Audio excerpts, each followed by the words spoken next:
Hello and welcome everybody to my top games for 2017 so far. I'm going to cover 5 games in total, and we're going to start with Mass Effect Andromeda. Some of you might be amazed that this has made the list, and if you don't know the game, it's all about having sex with aliens and dealing with glitches. I'm kidding. There's a patch that went out for it. It's actually okay now. Some of the facial animations and some of that weird stuff that was happening with people has actually been sorted out. It's not a bad game at all. If you know the series, then you know it's an open world sort of space exploration game, but what it builds itself on is character interaction, a very strong action RPG element, and some really gorgeous graphics, and a sort of free roam galaxy travelling game. One of the things that saves this game's arse is the fact that the combat has been really well done, and you've got a lot of verticality, you've got a lot of really cool moves, you've got a lot of really cool weaponry, and there's a great crafting system in the game. It's deep and it's huge, and I'm very much enjoying it. It's not as strong as the trilogy, we all have to just deal with that. But for a game that's come out early 2017, it's a must own. It's got a very strong multiplayer, and what I'm enjoying is my different characters that I have with me on the team, and some of this fast-paced combat is really very good. The weapons are variable, there's some specials on hand here. The game does shine in that area. Exploration and sort of going to new planets and environments are also really slick. The game looks really good.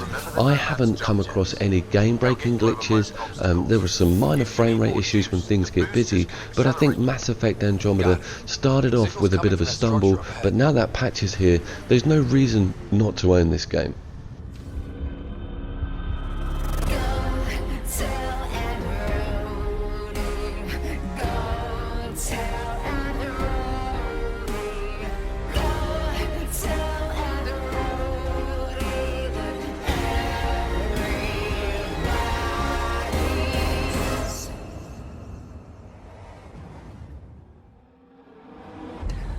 Next up, we've got Resident Evil 7 from Capcom. Came out in January. Doesn't seem like that long ago, to be quite honest with you, but what a reception this game got from the critics. What an interesting scenario we had with the development.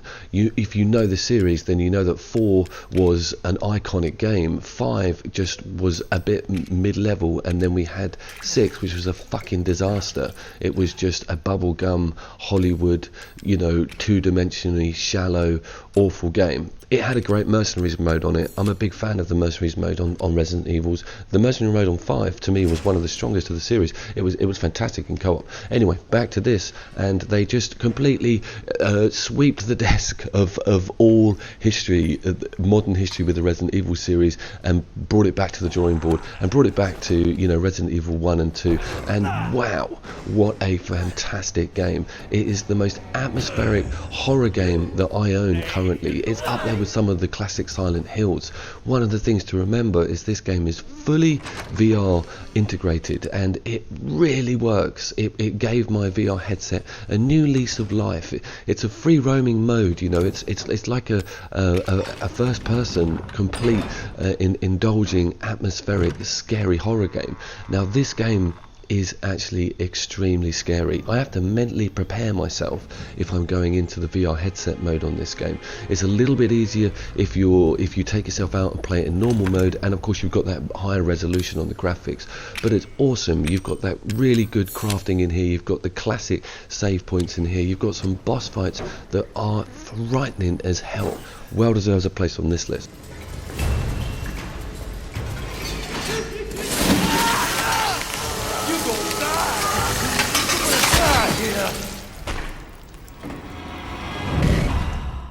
So now it's time for Nier Automata, and there's a few things I want to cover with this game. First of all, I'm worried that this is going under the radar. If you Google the game and have a look at some of the reviews, only a handful of critics seem to have recognised how phenomenal this game is. Now, it could be one of the most unique releases so far this year, and it is certainly one of the most important games I've played in the last 5 to 10 years.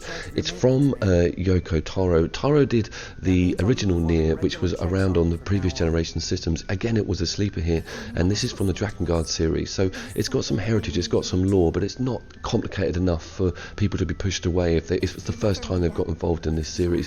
One of the things is that the game refuses to conform to the traditional video game genre. It seems to span a few different areas, and what it's also doing is giving us this fantastic rich story about AI and human integration, and of course the emotional difficulties that come with great AI working with humans and dealing with moral issues. It's huge in regards to subject matter.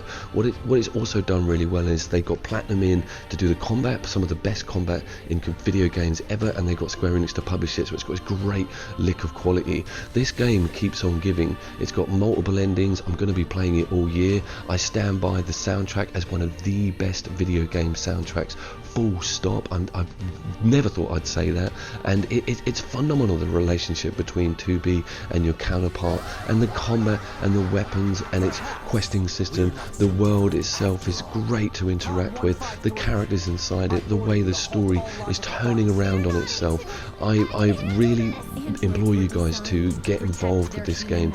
Do not let it go under your radar. It needs a lot of attention. If it gets forgotten about, then that will just be an absolute travesty.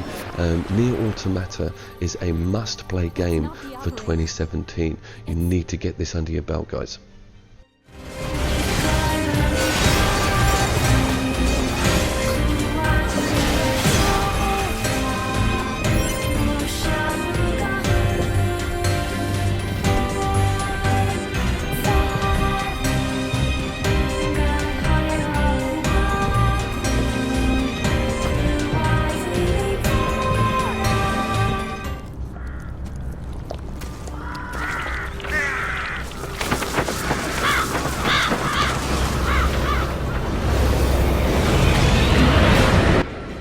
Yes, it's time for Neo, one of the games that really surprised me, actually. I'll explain a little bit why.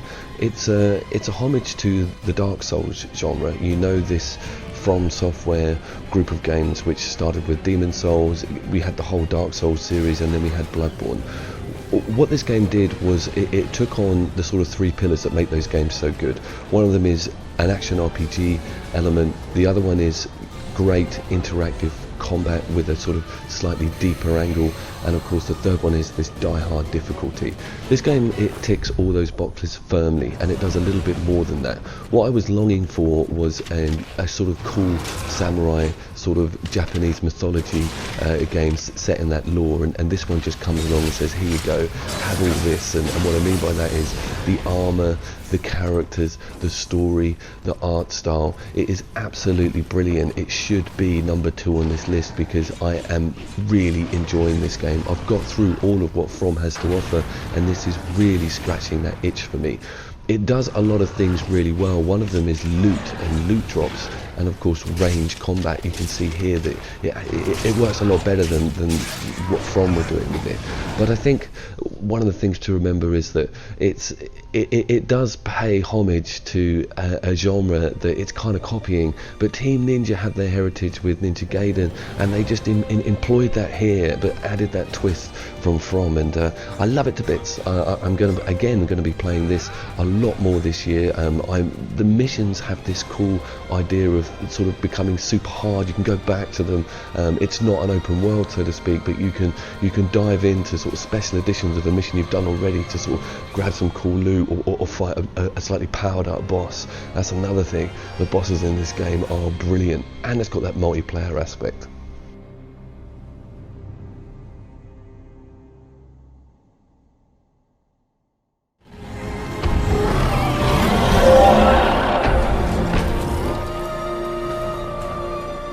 It is one thing to hunt a beast, another to hunt a machine. You must be humble and respect their power. I will teach you this one day.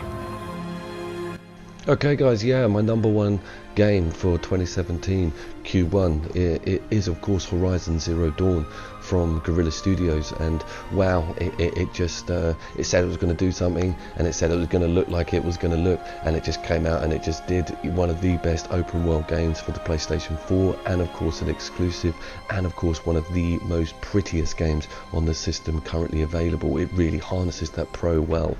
I think its selling points for me are how much detail and time is spent on these awesome machines, how great the action RPG element is and the crafting elements are, how awesome the combat is. The combat does not let up, it just gets better and better. The more weapons you get, the bigger the monsters get, the cooler it is. What a joy to play this game is. I think that it's going to get some sequels. It's a new IP, it's done really well so far. Everybody's singing its praises. What an amazing game. Speak her name!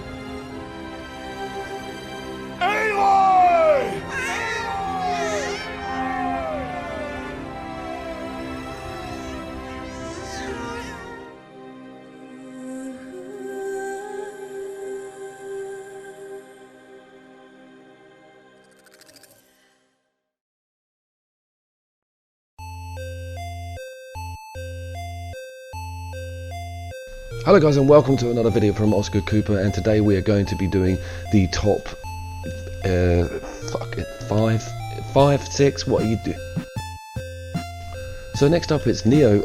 You should know this game from the From Software. Fuck me, man. What, you forgetting what you're saying now? In Spades, you mentioned Spades. Fucking what, Spades? What is it, National Spades Day? Of different armors to get your heads round and combine, and it's steeped, you fucking cunt.